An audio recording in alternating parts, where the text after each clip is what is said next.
Hey there guys, I'm back to another video. Today I'm here doing a little voiceover of my vlog and my experience in New York Comic Con this year as a solo adventure going on Saturday. So yeah, I just want to talk about that solo experience because this is my first year ever going to a convention by myself. I usually tag along with an extra person or a few other people.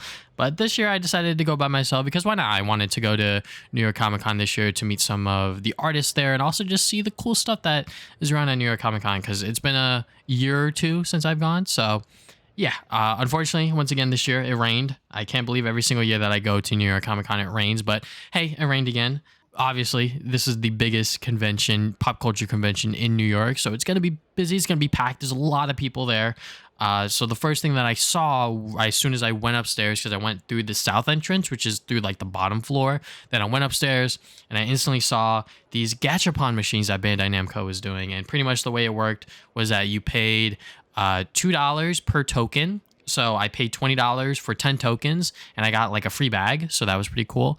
And I spent, I believe, $22 because I needed 11 tokens to like get everything that I wanted there. I wasn't going to do more than that because I feel like it was already expensive as is. But when I looked on eBay and stuff like that for the gachapons that I got, it was actually a hell of a lot more to even get like one or even like a few of them. So you know what, $22 for the ones that I did get, not that bad. And as you can see, there's a lot of anime properties. There's some video game stuff here and there with like Kirby and whatnot. So there's a lot here. And I feel like for 10 tokens, you could probably find a few things that you would like. And on top of that, you know, spend maybe an extra couple dollars to get those extra tokens that you may need. Then, you know, just walking around the show floor, just seeing like the big banners, the big statues. Obviously, Marvel Spider-Man 2 is pretty big, as you saw probably with the whole billboard outside of the building. And on top of that, with this big booth that they had going on here, that you were allowed to take photos with Miles Morales and Peter Parker sort of statues along with Venom in the background. You might have seen this online at other conventions and other press events, but they had it here at New York Comic Con. Unfortunately, I did not get to wait on the long line that was just because they cut the line off. And on top of that, I wanted to look at some other stuff there. But hey, you know what? Just seeing these statues in and of themselves was pretty cool. If I did wait on the line, I think I would have gotten like one of those big bags. So yeah, I definitely wanted that bag, but it's okay. I'm not gonna, you know, stress over it because the next thing I went to was pretty much the thing that I was there for, the Hypeland Sonic the Hedgehog pop-up. And yeah, I mean, I love Hypeland. Hypeland is a streetwear brand, black-owned streetwear brand, and they do a lot of great anime collaborations and even some video game stuff such as Sonic the Hedgehog. And I love Sonic, obviously, so seeing them do this collaboration was great. I did pick up some things that you will see later on, but just seeing the booth and the artwork that they had was awesome. And obviously, you get to play Sonic Superstars. That was like a pretty big thing. And I waited online for this. I think I waited probably like half an hour for it. I wasn't even keeping track because I was just watching other people play the game and it was just so much fun. You know, just seeing how other people experience these levels for the first time and sort of me going into it. I forget exactly which level I played, but I think it was like the first world level. So, you know, just like the one that you can use like the water stuff. It looks like Emerald Hill and Green Hill Zone combined, but not really. You know what I'm saying? So, yeah, I just had a lot of fun playing Sonic Superstars and I cannot wait to play it in less than 24 hours. So, yeah. Definitely very excited. And obviously, you know, just walking around the booths more, there's a lot of cool things that you can see as you walk the show floor at New York Comic Con. There's always cool stuff to see and walk around in. But, you know, some of them gotta wait on lines. And honestly, you know, sometimes I'm just like, is that worth it for me? Not really. Is the Spider-Man 2 bag worth it for me? It kind of was, but you know what? They cut the line off, so I'm not gonna stress about it. Like I said, just making a few jokes. But yeah, you know, just like a lot of cool things such as these original Spider-Man comics, the Amazing Spider-Man comics that are very expensive, definitely out of my budgets, and seeing, or should I say budget, and seeing the Amazing Fantasy 15 comic for $25,000 definitely, you know, brought me back to reality for a second and be like, okay, yeah, I am kind of broke here. So, you know what, but just seeing that in person was dope. Then, you know, after that, I went to Artist Alley. Artist Alley was like the big thing that I really wanted to go to because I wanted to meet some of the artists. And obviously it was packed. Every single year I go to Artist Alley, it is super duper packed. I don't know why they don't move it to like a separate place or maybe even like a separate building, because I feel like having a much more breathable and walkable area for Artist Alley would be great, because, you know, I'm always like bumping into people or whatever and just like walking behind people slowly, just because there's a lot of people walking around and trying to like see things, and you never know if someone's like stopping to like look at something or if someone's stopping because, you know, something else happened. I don't know. So yeah, just a lot of people at Artist Alley. But yeah, overall, honestly, for like my first ever solo experience at New York Comic Con, I had a great time. I honestly might do it again next year. I don't know. We'll see if the money's right. But yeah, it's definitely a lot more fun tagging along with an extra person or two. But going to New York Comic Con by myself for the first time this year, not that bad. I pretty much got everything done that I wanted to do. And because I'm not, you know, tagging along with someone else, no offense to them, you know, I don't have to ask them to like, can we do this? Can we wait online for this? And, you know, maybe if they don't want to, I don't have to force them to, because, you know, it's only my time that I'm wasting. You know, I paid for the e-ticket to get in here so I can do whatever I really want. So yeah, you know, just a lot of fun walking around. And yeah, now let's get to my pickups. And I'm back home. So yeah, this is pretty much everything that I'm going to show you what I got at New York Comic Con in order, in chronological order, as best as I can. I did spend quite a lot of money. Spent, I think like $200 or whatever, but that includes my train ticket. And then I think there was some other cash stuff that I spent. So around like $200, which is obviously a lot more than I would have expected. I wish I only spent like $100 because I am kind of broke, but let me just show you guys everything that I picked up. So the first thing you guys probably saw within the vlog was me going to the Namco or Bandai Namco sort of like gachapon machines. So these are just empty, obviously, because I have now opened them. I got 4 of them. There's only 3 capsules here because one of them was actually the capsule himself, which is Pac-Man. This is probably my favorite out of the 4 that I purchased, not just because I'm keeping this one, but also because this is a pretty cool figure, honestly. I mean, I love this Pac-Man design. I think that the fact that Sakurai wanted to go with this one as opposed to with the Pac-Man Ghosty Adventures one, and he was like, if it's not this design, I'm not going with it. So yeah, and I love Pac-Man World 2. That's like my favorite Pac-Man game ever because it's just such a great platformer. But here are the other 3 that I picked up. So this is the Kirby Return, or not Return to Dreamland, Kirby and the Forgotten Land. There were 4 of them that you could have gotten, and I just happened to get Kirby. I'm glad I got Kirby. As long as it wasn't Waddle Dee, I would have been fine. But yeah, got that. And then I got 2 Sanrio ones because... So the way that it worked was that you could either pay with card and pay $20, or you could pay with cash and get like, you know, however many tokens that you wanted. So I did card at first. I paid $20 and I got 10 tokens, and they gave you this free gachapon bag, which I put my coins in immediately as I was walking around to pick out what I wanted. And then I needed 1 more token for the Kirby because some of them were like 3 tokens, 4 tokens. Most of them that I picked out, I believe, were 4 tokens, but by the end of it, I spent all, I believe it was 11 tokens that I had. But this one spit out 2. I think the person before me just didn't know how to spin it out, but I just got 2 of them. So I got Cinnamon Roll and Hello Kitty. They're just mini little figures. And all 3 of these are going straight to my girlfriend because she really wanted them, and I just wanted to make sure that I got something for her. And also, this is just like the little instruction thing for Pac-Man. There were 3 variants that you could have gotten. You could have gotten him with all open eyes, all closed, or 1 winking. I'm glad I got the one with the winking, because if I got all closed, I would have been sad. And the eyes are literally just stickers, so you don't know which one you got until you open it up and start putting it together. But yeah, pretty solid start, all things considered. And then after that, I was walking around, obviously, for a bit, and then I went to the Hypeland booth, because that was pretty much the main reason I wanted to go, luckily. You know, I went to New York Comic Con by myself without really knowing what I wanted to do. But I'm glad that Hypeland was there because I love Hypeland. And just to go and give you guys an idea of what they had for sale there. This is pretty much Sonic the Hedgehog Part 2. Whoops, the bag fell in the background. But this is pretty much everything that they had for Sonic the Hedgehog Part 2.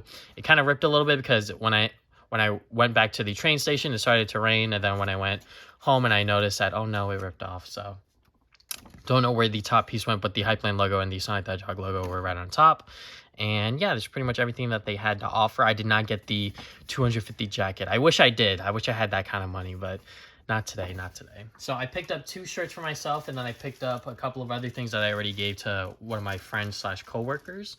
But this is pretty much everything that I got. So first up, I got the Sonic R shirt. When I first saw this on Jordan Bentley's Twitch stream, when he was showing it off, it was amazing. I mean, like, the back design is like crazy. I love this shirt so much. I'm not a huge Sonic R person, but obviously I'm a huge Sonic the Hedgehog fan, and this shirt is by far like the best design shirt by all of them. There were a few other ones like the silver shirt, and even like the Supersonic shirt, and even let me just show you guys. This shirt, 13, 4, and 6 I would have gotten if I had more money, but I only picked 2 of these, and obviously this one, the Sonic R shirt, and then the other one that I got because Sonic Superstars is coming out very, very soon. I decided to get the Sonic Superstars Hypeland shirt. It's a pretty basic shirt, you know, it's nothing crazy design wise, but I figured that I could wear this on the upcoming podcast episode where we're gonna talk about Sonic, Spider-Man 2, and Mario Wonder. So I might as well get this shirt. And also, you know, it's a Hypeland shirt. I know it's gonna be high quality, you know, screen printed, good blanks, all that stuff. So you know what? I don't mind paying the extra for a Sonic Superstar shirt, especially from one of my favorite clothing brands. And then when I purchased it, they threw this in. This is like just, I guess, like one of the melted Sonic ice creams. And then as you can see, the Hypeland and Sonic logo on the back. Then I got another one after I played Sonic Superstars because the guy offered it to me. And I was like, yeah, sure, why not? So got 2 of them. Probably should have handed one of these to my coworker. But yeah, forgot to do that. And then after that, obviously just walking around the show floor for a bit. Then I stumbled upon this booth that was selling some Ultimate Spider-Man comic books, and I decided to pick this one up because why not, you know? I mean, I'm at New York Comic Con. I might as well buy a single comic. So I got this one. It's not $1. The entire box was $3, so I had to give them $2 extra. So yeah, $3 for this comic book. I'm not too upset about it. I mean, it is retail price for when it came out, but I love Daredevil. I love this run of Spider-Man. This is by far my favorite version of Spider-Man within the comics, just because it was so well done. Obviously towards like the end of it, it kind of, you know, wishy-washy a little bit, but I think that this iteration of Peter Parker and Spider-Man is still one of my favorite, if not my favorite of all time. So just gonna leave that in the background as best as I can. It's gonna stand up. Yes, it is. And then I went down to Artist Alley, and you guys probably saw the massive crowd that was in there. I mean, when I was first going down there, I was kind of daunted. I was like, holy moly, they need to do something with Artist Alley because it is just so crowded and packed every single year. So immediately when I go down the escalator, IDW's there, and they're selling their online exclusives, and I was super hyped to see them. So the first one that I asked about was one that was sold out on their online store, and it is the Amy's 30th anniversary con or online exclusive. As you can see, it has like a shiny foil cover to it, but also just like the art of it. The art is so cool. I mean, it's just Amy and Metal Sonic jumping out of a birthday cake. As you can see, Metal Sonic is not that hyped about it, but I love this cover, and a lot of Sonic fans did. That's why it sold out online as fast as it did, and I did not get a chance to buy it, and I was so upset with myself. I was like, God damn it, you know, FOMO seeped in, but luckily they were there at New York Comic Con and they had it for sale. It wasn't like advertised on their little screen of it like flashing back and forth, but I saw it in the background. I saw it like displayed, and I was like, do you guys have one of those? And I accidentally cut the lady off as like she was saying like hi or whatever, and I apologized immediately because I felt so bad. But yeah, got the Amy 30th anniversary cover. Then I purchased one more because I was like, you know, I kind of feel bad. And also this cover is pretty cool. This is the Halloween special. With the Chaotix and the Halloween bucket and Sonic holding it. So yeah, pretty cool covers. I mean, this one is like my favorite by far, obviously. I'm so glad that I was able to pick this up because I was not gonna go online and try to pay extra on eBay or whatever. I was glad I was able to get it for retail price. And then I went to go and visit some artists. Shout out to Danny Barnes and Jennifer Hernandez. They were so nice and sweet to me. Just talking with them for a little bit. I didn't, strike like a whole conversation with them, honestly, because I am a pretty nervous guy. I don't know. Just like meeting these artists, and I guess I view them in like a celebrity status in a sense, but first person I went to go meet is Danny Barnes. He is the writer for the Sonic Scrapnik Island book, and I bought these 2 stickers because they were probably the coolest ones he had, in my opinion. I bought these for $5 a piece, so you got Sonic and another original character from Scrapnik Island, and then 2 original characters from the comic. But yeah, very, very cool. And then I asked him to sign the first issue of Scrapnik Island for me. He even made it out to myself. He said the upside down A was a stylistic choice. In all honesty, he did mess up, but I said, no worries, don't worry about it. Like, I didn't want him to like stress out about it, because obviously, you know, he's doing it on Sharpie, and you know, mistakes happen, we're all human. So yeah, and then he even drew a little Sonic for me. So yeah, super duper dope. Very happy about this. And then the other person that I met, like I said, was Jennifer Hernandez. She was selling the set of stickers with Sonic, Tails, Amy, and Shadow, and I got these three. Got the trio, Sonic, Tails, and Amy. Decided to skip out on Shadow, and I got all these for $5. And once again, I asked her to sign one of her books that she drew for the covers, and it was Sonic the Hedgehog IDW issue 3, cover B. I could have went with a much more recent cover, but I was like, well, you know, I have this one within my collection, and you know, I love the way that she draws these characters, so I might as well go back and dig out my issue 3 cover B and ask her to sign it. So yeah, very, very happy about this one as well. I'm not sure if it got bent or whatever. I don't know, it feels a little weird.